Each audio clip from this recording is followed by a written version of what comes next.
Iny aloha dia mametraka teny fiarabana ho antsika jiaby, ho anareo mpijery sy ho anareo mpiaina izay avy aty amin'ny fikambanana adopte.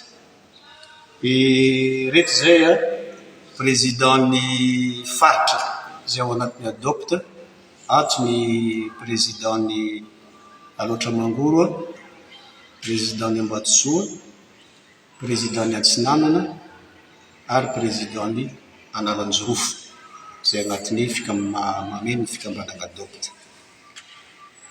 Mikasika ny tohiny raharaha monjavy izay manahirana antsika eto Toamasina efa ho herinandro zay. Araky ny fanapahan-kevitra izay niarahana dinika tamin'ireo olo maventy izay ireo tangalamena natao tamin'ny Disaina tamin'ny alatsinainy faha-efatra amby roapolo ny volana Aogositra, dia tahapaka tamin'izay fa tsisy resaka politika ity resaka raharaha monjavy ity, ary tsy idirana resaka foko ihany koa, fa izy monjavy no itodian'ny Toamasina ray manontolo.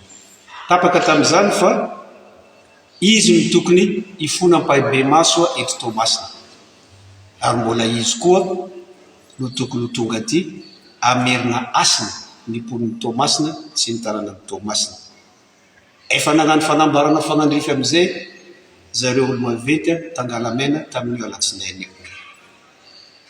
Ny adopte tompoko dia tsy miova amin'izany fanapahan-kevitra izany, ary tsy azo atao ankery ihany koa ny olo maventytsika hitodika amin'ny fomba hafa hamahana ny olana ankoatran'izay efa nifanarahana tamin'ny fikambanany tangalamena teto.